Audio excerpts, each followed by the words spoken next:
This is a Brooklyn-bound 2 train. The next stop is Wall Street. Stand clear of the closing doors, please.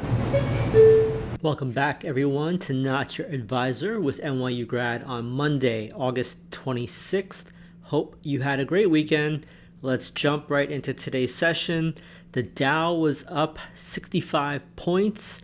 The NASDAQ led to the downside, down 152 points or 0.85% today.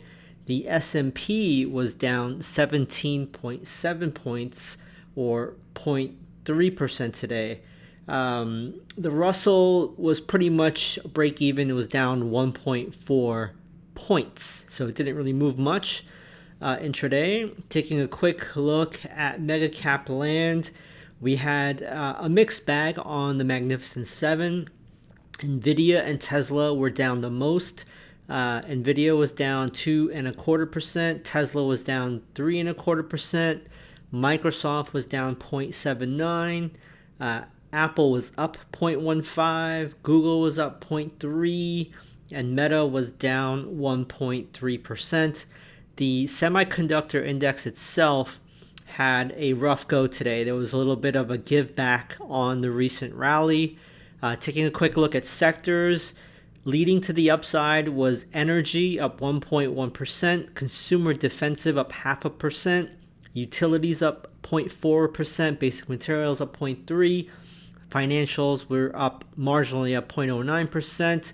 Leading to the downside, you had consumer cyclical down 1.6%, technology down 1.05% today. It wasn't too remarkable of a session, to be quite honest with you.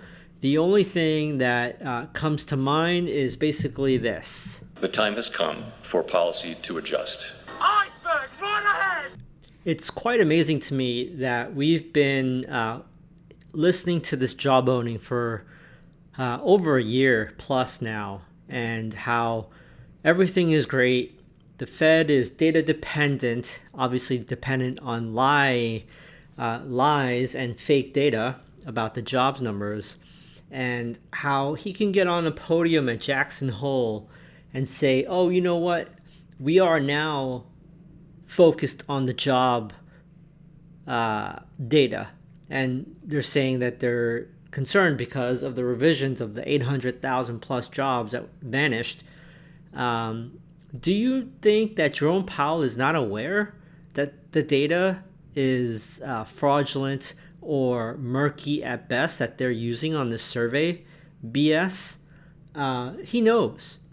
And they're basically playing with the markets, and I believe it's multi-pronged. One, we have an election year, so they want to try to maintain status quo so that everyone can say, look how great the economy is under this administration. So they all, not just the Democrat president or that seat, but all the people who are up for election in their district. So you have that going on, and you have this massive pile of debt, whether it's public debt, private debt, government debt, corporate debt. It's to the point where we simply cannot pay it back. So they're trying to say that they have inflation under control by raising from zero to wherever they are now, and saying now inflation is defeated, we're going to focus on jobs and the American people, and we're going to start cutting rates. This is all BS, folks. So to help you out, for the new subscribers, I've been posting stats, and I've been telling you all this for months, for over a year. And I'm going to share a spreadsheet of the historical Fed rate cut cycles, how the economy did, whether we were in the recession or not afterwards, the unemployment numbers, real GDP year over year, U.S. debt versus GDP, savings percent or savings rate, So go take a look at that. Then I'm going to post a narrowed down grid where after the Fed rate cut, the markets went south for like 18 to 24 months, and what dates those pivots were, and how much the stock market fell those times that it did fall. And then I'm going to share a similar chart of the Fed pivot, cutting rates, and unemployment rising.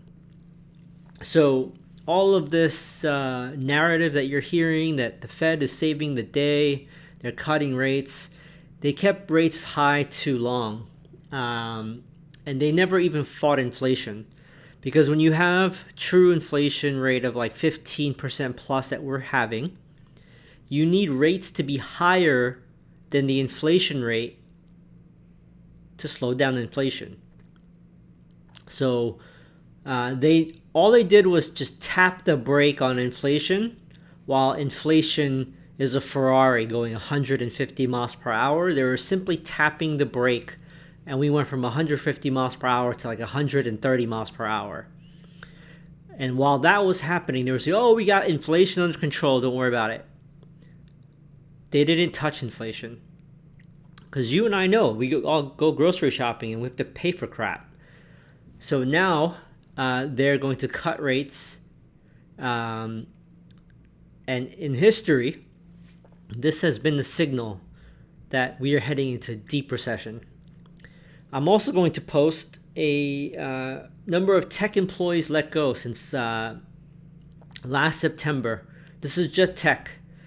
I post this every day in the link in my show notes. So the hyperlink is directly linked to trueup.io/layoffs. So let's stop BSing ourselves here, okay?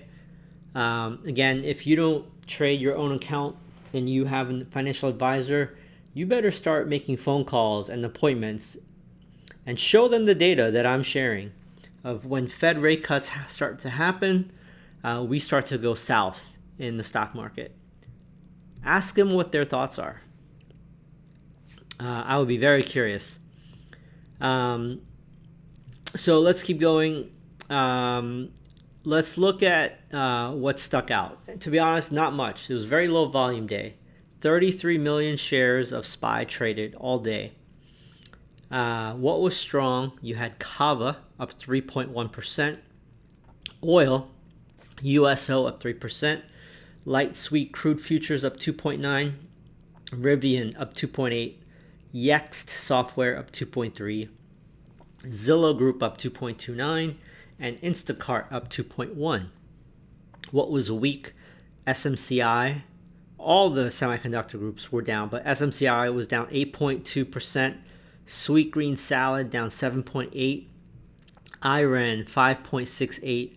ARM Holdings 4.9%. DJT 4.7%. ACMR Research 4.5%. Hims and Hers 4.06%. Broadcom 4.05%. Hut 8 Corp 3.9%. DraftKings 3.5%. Coinbase 3.5%. Lam Research 3.3%.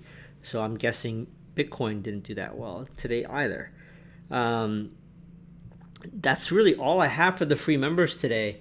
But this week it might be low volume until the close of Wednesday. That is the all-important NVDA earnings.